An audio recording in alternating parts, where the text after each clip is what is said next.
Hey guys, Games here again. This is What If Arthur Went Back in Time. This is Red Dead Redemption 2 What If because I like the game. I haven't played much of it, but I like it. So, yes.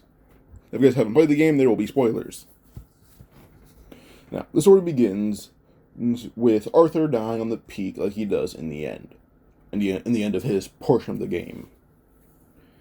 From his injury after fighting with Micah, and his overall disease, tuberculosis. Which is usually from coming in contact with someone because coming in contact with someone's blood or breath, if they have it, I mean, overall, their DNA.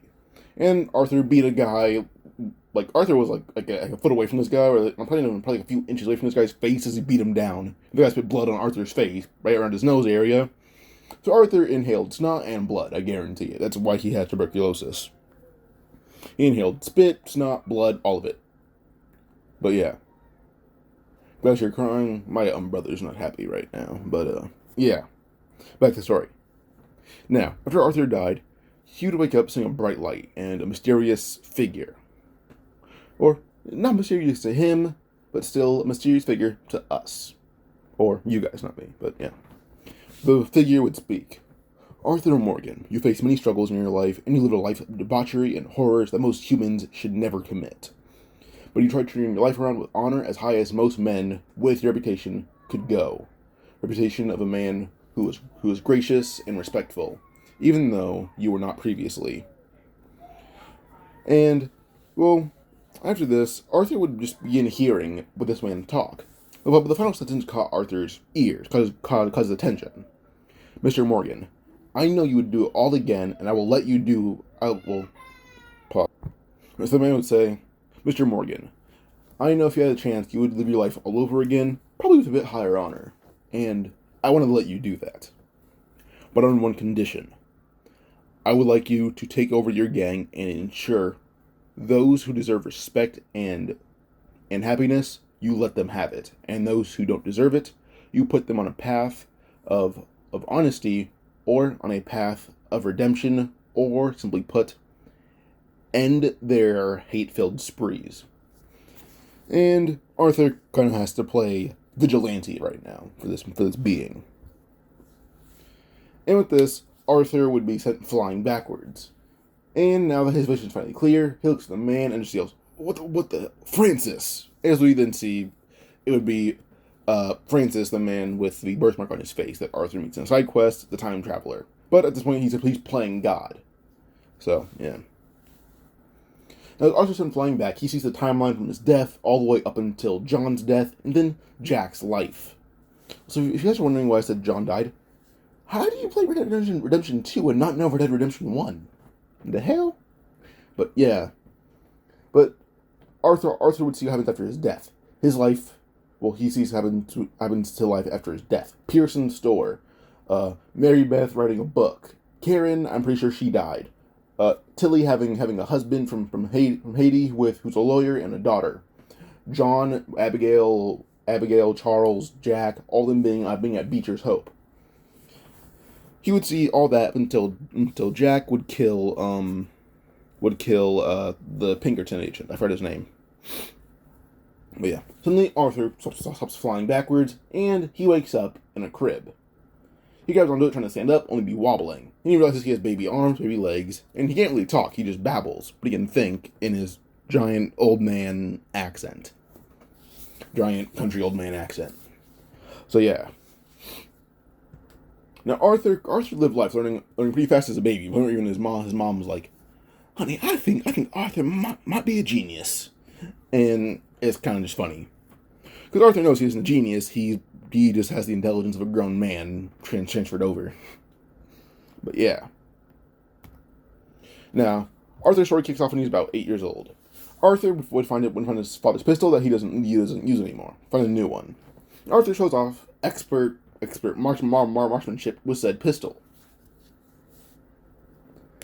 And eventually when Arthur is about, well, he's still 8, but he goes around and they actually, Arthur's dad would notice Arthur's mastery, actually with the pistol, and just actually convince Arthur to join his heist, or join a heist with him.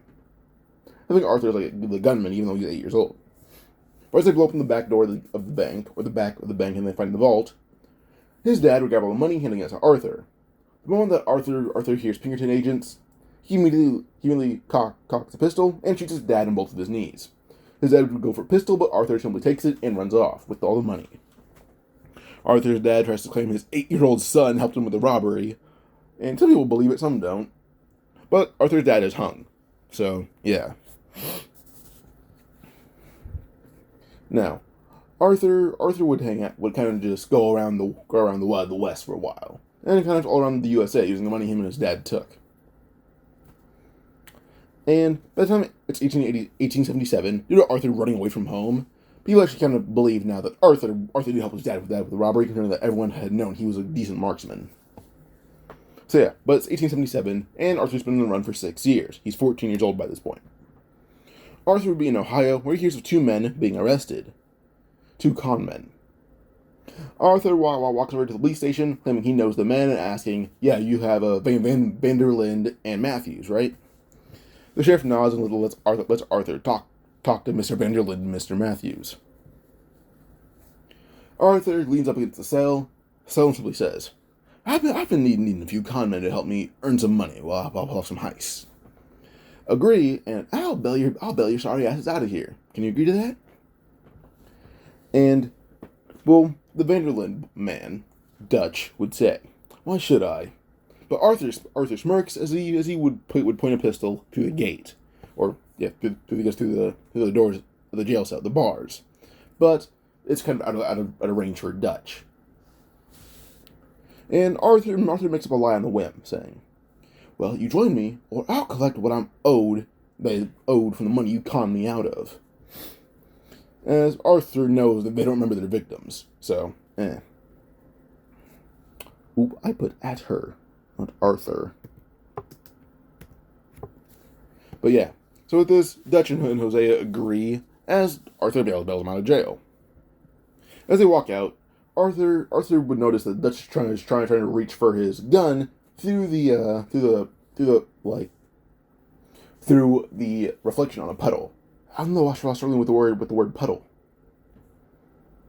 But yeah.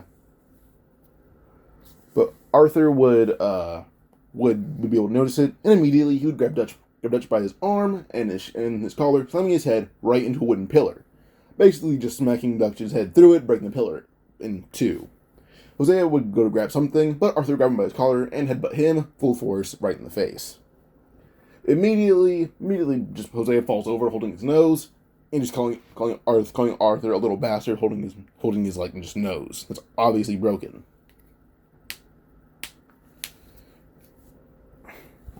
Now, Arthur pulls them to their feet and just says, "All right, come on, boys, we have some work to do." Now, time passes, and the gang is established as the Morgans, not the Vanderlinde gang. You guys are wondering why it's not called the Morgan gang or anything, just the Morgans. I'm kind of driving off the O'Driscolls, as Colm has a very twisted sense of his gang. He views them as disposable, but they're very loyal to him, probably because he thinks of them, or tells them he thinks of them as his family. They have his last name, the O'Driscolls. Arthur is actually kind of like Colm, but he doesn't view his gang as disposable, he views them as genuine family. So he calls them the Morgans. And because he's the one that recruited Dutch and Hosea, they're more or less he kind of views Dutch as like a cool older brother, and Hosea as like an actual dad. So, because Hosea wasn't really a criminal, or he is, but not as criminal as the rest of the gang. So yeah. Now in the gang, Hosea's wife and him try to leave the gang, but Arthur does know how to convince them to stay, but at the same time, how to make sure that they don't act as evil. Point where he makes sure Hosea no longer doesn't have anyone after him. So yeah. Now Arthur does when it comes to Dutch and Miss Grimshaw or Dutch and Annabelle, Arthur kind of lets that go his own way, because there's really no resentment towards Miss Grimshaw and Dutch. And Copper is alive. He's the best boy of the Morgans. So, yeah. Now, Arthur became the one to save John, while Hosea and Dutch kicked up a ruckus while John was being caught. Kind of just firing their guns in the air like idiots. And while a lot of the men who were trying to grab John basically just ducked down, Arthur ran, kicking one of the men in the face, picking up John with one arm, and running off. At this point, I think John is like 11 or 12, which would make John is like 11 or 12, which would make Arthur to be between 21 and 22. So yeah, because Arthur was 14 when you met Dutch and Hosea. So yeah, but Arthur was one to save John, but also treats John with a bit of respect, kind of like how he treats John normally, but a bit nicer, because this John doesn't have a chance to abandon his kid yet.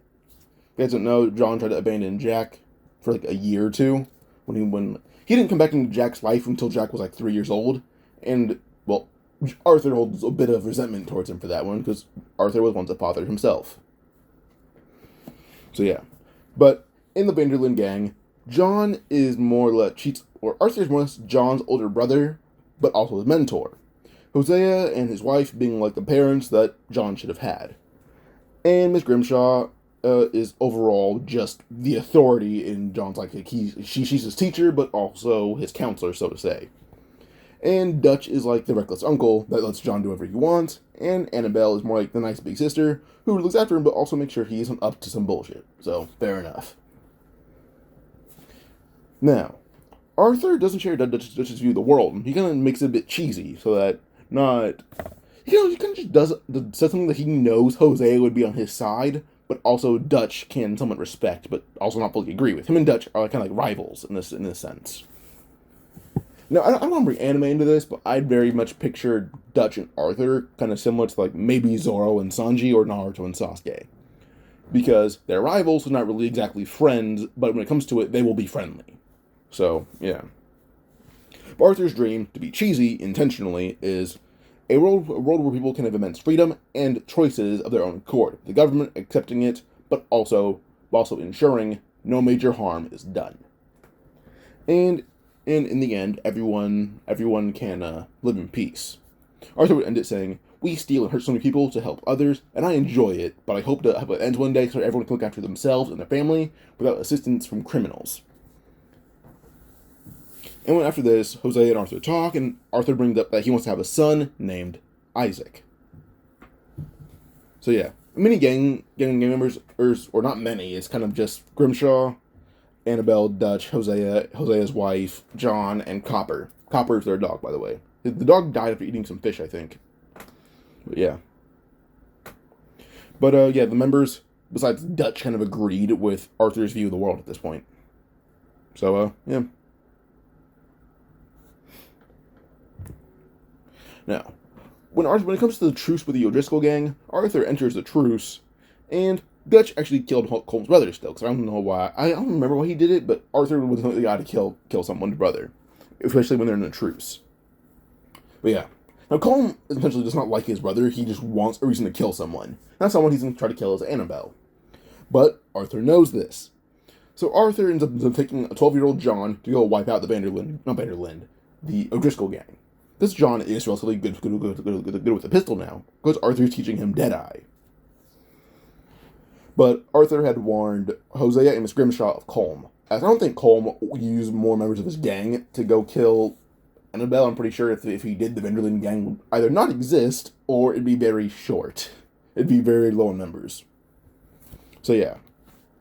And when Colm tried to get into the camp when he thought everyone was gone, he would aim like a gun, or kind of like a rifle, towards Annabelle. But suddenly from behind, he's beat over the head with a log by Hosea. He's not killed as Hosea walks away, saying, "Killing someone from behind, especially with such a high-caliber rifle, is so cowardly. It's not my style." As he walks away, Miss Grimshaw would just put a shotgun not a shotgun, but I'd say actually probably a shotgun, to Colm's back and just fired it off, killing him right then and there. So, yeah. Now the next day, Arthur walks by, seeing a small grave with a upside-down cross in it that says, "O'Driscoll scum," which kind of makes Arthur laugh. As he walks by, he lights it on fire. And John just laughs at it as well. Now, the gang does notice that John has a few stitches on his face that Arthur had done, and Arthur says, John got a bit reckless and got in a knife fight, scratching up his face. And, well, Arthur and John kind of says, it makes him look badass, so it doesn't matter. But yeah. So, With this, John's scars are the same ones that he has as an adult, same ones that he has as an adult. They're just from knives, not wolves. Because Arthur teaches John how to hunt. John knows how to fight against wolves. So yeah. But what else? Oh yeah. Now, over time, the gang did kill and everything, but if they scored a heist over 5,000, what else? So, Arthur ensures that if they find a heist that gives them over $5,000, they'll spend between $2,000 to $3,000 just giving it to smaller or poor communities, these are people, and then leave. And if they don't find a heist over 5,000, they'll buy some simple food and leave it on like porches or through windows or just knock on windows. When the person goes to open it, food is thrown at them, but it's just a bag of food. So it's good. So yeah. So the gang has its usual actions later in the game, but combined with their original morals. So that's pretty good for them. Now when it came to Leopold Strauss, Arthur wanted to give him a chance, because Arthur still does have connection to this gang. Not gang. He loves them, but he can't help but give him a second chance. Only one he probably wouldn't give a second chance to is Micah. And Dutch is on his second chance right now. Arthur is willing to beat Dutch to death if he does not show that he changed. But right now, it's Strauss. And when Strauss asks about loan sharking, Arthur questions him about everything that he's doing. When Strauss kind of just tells Arthur every plan, and when Arthur just realizes, like, all right, he will not change. This is his view. Because Arthur even tried to convince him to change. But at this point, well, Strauss is kind of stuck in his ways. He says, like, no, this is the best way to do it. Arthur would just grab Strauss and basically beat him senseless. Because Arthur kind of thought about it, like, he's mad. So, due to him being mad at Strauss's actions, but also kind of realizing that kind of the reason he died in the first place is Strauss's fault. He does blame himself too, but on one hand, Strauss is still to blame in some degree. So it basically makes it anger that he had died, but also just his own emotion. He beats the ever-loving hell out of Strauss. Point where everyone's like, I know Arthur could get this mad. Even Dutch and Jose are like, yeah, like, he knows how to fight. If he wants to kill you with his bare hands, he'll do it in seconds if he needs to. Like Jose immediately mentions that he almost killed Dutch the first time they met. So yeah, and everyone's like, oh, wasn't he like 14 when he first met Dutch? Jose is like, that's my point in case. He almost killed Dutch. So yeah, but he kind of just beat Strauss into a coma. And by the time Strauss woke up a few days later, they literally gave him some money, and then they kicked him into a random city. Or a random town near a doctor. So yeah. Over time, Karen, Mary Beth, Tilly, Pearson, Reverend Swanson, Uncle, Sean, Trelawney, all of them, they join. Like Bill, Lenny, and Charles, they join too. But here are some special cases. Kieran. He joins because there are no O'Driscolls. They got wiped out years ago. Abigail. Arthur let the girls join, but they're not prostitutes. They're thieves and information brokers. Because Arthur mainly has them join as more or less like, you can go with men somewhere on your own time. I don't care. But for comes to information, you don't need to sleep with them. Just before the act, he'll have the girls like, here's the quickest way to knock someone out. Or it comes to or when it comes down to like that, it goes down to like, here's the quickest way to knock someone out, or what else? Or he'll have like Sean or John spying on the ladies, and before the act begins, he'll barge in with a gun, pretending to rob the man and the girl runs out frantically saying, "Oh no, a thief," and kind of goes like that. So kind of just an excuse. Javier, a special case. Dutch saves him, but Arthur's a lot closer to him because Arthur does believe Javier can change, but due to Dutch saving him and Dutch being a bit more of a friend, he was on Dutch's side more. Because Javier's a good guy at the first part, and then when it comes down to Red Dead Redemption 2, he changed a lot. He's just a drunk monster. So yeah, but Arthur is kind of just Arthur's being his friend and even teaching him a few things. So yeah, plus Arthur takes an interest in his life. If you guys want to know if Bill changes, No, frankly put, I don't care about Bill. He's annoying. Because just Bill's Bill. Also, if you guys wondering about Kieran, due to him not being an O'Driscoll, he gets chill. So, So yeah, what else? Oh yeah, Arthur. Now Arthur does have his 2-year-old son Isaac and his fiance Eliza. Pretty sure Arthur's like 3 years older than her. But at this point, actually no, I don't think so. Because I was looking at the timeline, it was messed up because it said that Eliza was 19 around the time that Arthur would be like late 20s, early 30s. I'm not sure if he's a lot older than Eliza or just around the same age. But I'm gonna go with the timeline honestly and just say Arthur's a lot older than her. Because he's like 36 during his time in the story. So yeah. But yeah, so at this point, I'm gonna have Jack and Isaac be in the same age. So yeah. So at this point, Jack and Isaac are both 2 years old. Now, Dutch does start to bring Micah into the gang and all that, but in front of the entire gang, Arthur questions Micah about his ideals, what he would do, and all that. By the end of it, Arthur just looked at him in the eye and said, "You're a fucking scumbag. I want you out of my camp." And immediately, Micah's like, "What, why? You owe me something." Arthur immediately just told like, "Hey, Charles, grab him." Charles and Lenny walk over, just yanking up Micah and throw him out of the camp, throwing a few hundred dollars at him, saying, "There, compensation, get out." And he takes it and leaves. He will be back later, not for much, but later. But yeah, now another note. Now there are, I think, 2 more members of the gang who are dead. I don't care about their names honestly, but they died in Blackwater. So sorry about that. By the way, I'm moving right now. I'll be finished moving in like a week and a half, but all that will kind of limit my recording, so I'm going to be uploading a lot more YouTube shorts as like memes and all that, or my recordings will be interrupted sometimes. Sorry about that, but back to the story. But yeah, so the dead members, I think there's like 2 or 3 of them. They'll still be here, but they're not relevant to the story because they died in Blackwater. They're referenced, but they're not really important. Now, except for Jack and Isaac are the same age, but Isaac does have a few months on Jack. And Isaac and Eliza are alive right now because Arthur convinced them to go with his gang. He's a lot more of a better man, and plus, even if Lightsprint's like, "Oh no, you can't join," Arthur's willing to buy his wife and child off of them. He has enough money to buy him.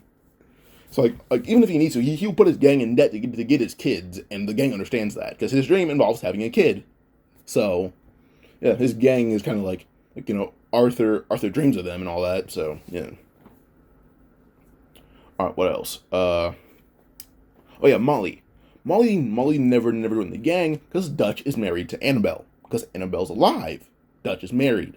He's good. He doesn't have a son yet, or a daughter, I don't care, honestly, but Vanderlyn gang seems to be full of sons, so maybe a bit more sons are going to be born into the gang. The sons that'll carry on the Vanderlyn or the Morgan's gang legacy. So yeah. Now this one, John never tried to leave Jack or Annabelle, so there's no animosity between between John and Arthur. So with this, John didn't try to leave because his father figure, Hosea, taught him how to be a man, a gentleman at the same time as well. Or being a man and gentleman kind of go hand in hand, so who cares? But also, his brother / teacher, Arthur, is sticking around for his kid. John wants to be like Arthur at some points, and he sees Arthur being such a good dad that he wants to try to do the same. So with this, John is sticking around. So John never leaves. Now, in the game, not in the game, but back to the story. Micah had left after Charles and Lenny threw money on him, telling him, "All right, here's your compensation. Now get out." And Dutch argued with Arthur, saying, "Arthur, he saved me. His morals don't matter when he wants to help us." Now, Arthur thinking the words Micah and help just pissed him off. So he actually hits Dutch. To the point where Dutch just knocked off his feet and over a table. He didn't knock it over. He sent flying over a table. Video game logic. It's fun. As soon as Dutch hit the ground holding his jaw, everyone kind of assuming with how hard Arthur hit Dutch one time, they think he might turn Dutch into the next Strauss. Point where even Annabelle is reaching for a shotgun, but Grimshaw just held her hands down, telling her Arthur wouldn't kill Dutch or beat him into a coma like that, but he will teach Dutch a very painful lesson if need be. So yeah. But Arthur looks at Dutch and saying, just like, no, damn it, Dutch. He saved you for his own benefit. What we do has risk and reward. What he does is pure reward. He doesn't want to risk anything if he doesn't get a benefit from it. He saved you because he assumed you let him into a gang that the West fears. No, we're not going to give him what he wants because he thinks he deserves it. He deserves nothing but jail time and a few bullets to the head. And Arthur finished off by calling Micah a trigger-happy opportunist. And Dutch just realized that Micah is not a good guy. I'm pretty sure older Dutch realized that. That's why he shot him. But yeah. But Hosea would kneel next to Dutch, who's on the ground holding his jaw, just kind of thinking for a second. And Hosea just sits down, saying, "Arthur's right, Dutch. You gotta see that." He said he'd do anything that you'd usually never stand for. Micah said he'd kill so many people that you'd let live because they deserve it. He doesn't deserve your pity or sympathy. He's a bad person. Dutch just sighed, saying, I need to think. And so just walk off into his tent as Annabelle even yells at him after she heard what Arthur asked Micah. So, yeah, because she only saw that Arthur punched Dutch over a table. So, yeah. Now, not long after this argument, like a day or two later, Arthur's in a bar with Eliza. They went shopping, bought some stuff for Isaac and Jack. Abigail would use the wagon, bringing it back to camp as uncle helps her. Now, as Arthur and Eliza are throwing some bottles back, until they hear some loud, I'm afraid. They hear a loud yell saying, "Hey, Arthur Morgan, we know you're in there." And immediately, Arthur's a bit nervous because he recognizes the voice as Micah. And off instinct, Arthur ends up grabbing Eliza, throwing her over the bar table, yelling at the barkeep to get her out of there. Now, Eliza landed safely. She's not injured. The barkeep immediately opened the door, telling her, "Go." After he pointed at a few patrons, jumped over the bar table and running out with them. And they kind of go out away from the Pinkertons, or Micah wouldn't see them. Immediately, Arthur hops over the bar table, or the bar counter, with the table in front of him, as extra padding, or defense. Immediately, Arthur cocks two pistols, and as soon as gunfire starts, he lets out gunfire back. Eliza runs to the camp, telling them what's happening, and how she thinks that Micah guy is back. As soon as the gang arrives, they realize that the main Pinkerton agents and Micah all have bullets in their heads, and there's a lot of dead Pinkertons, but gunfire is still going from inside the bar. Like, Arthur is still alive and fighting off dozens of agents, nearly 100 of them. But with this, the gang, Charles and all them, are able to arrive, and with two Deadeye users, being John and Arthur, immediately the Pinkertons are being wiped out very quickly. So it was a very easy thing. Or easy fight. So with this, the Pinkertons, they're not all killed, but a lot. There's enough to the point where they retreat, and it's a very mutual retreat. So yeah. But a year after this is a Blackwater incident.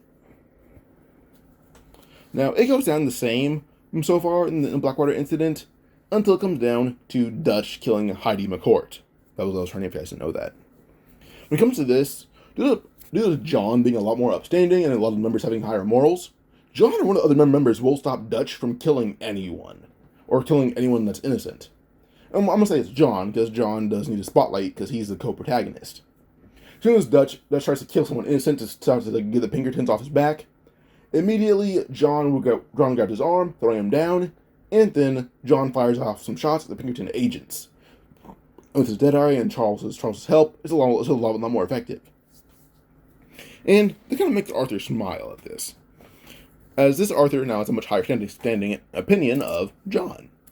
He doesn't see John as the guy who wants to abandon his child, but also as a decent friend.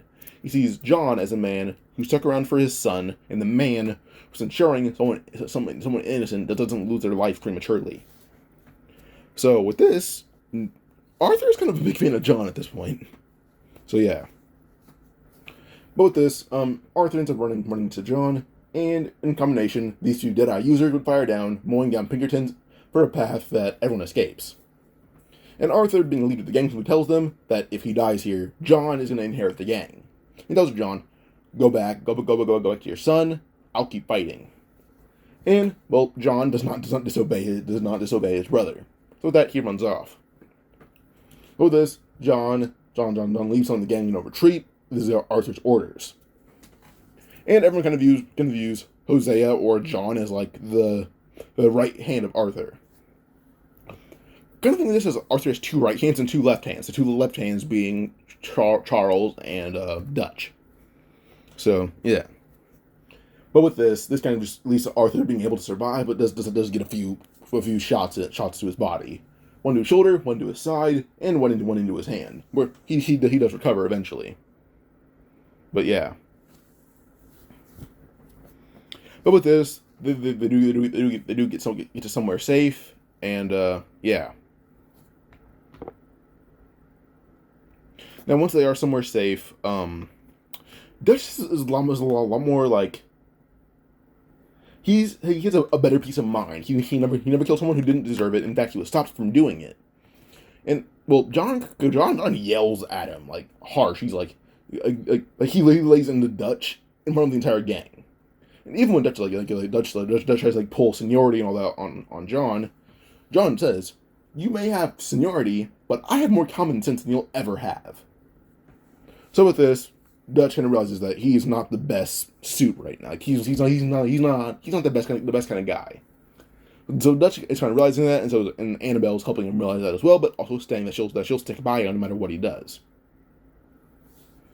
But yeah.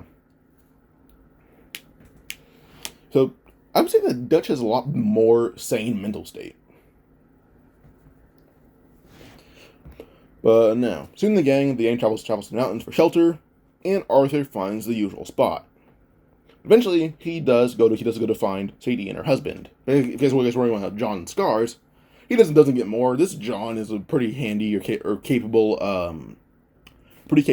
hunter, because Arthur taught him to hunt for years. So with this, John's pretty easily able to kill these wolves, because well, he has protagonist powers. So these wolves are dead, and this horse survives.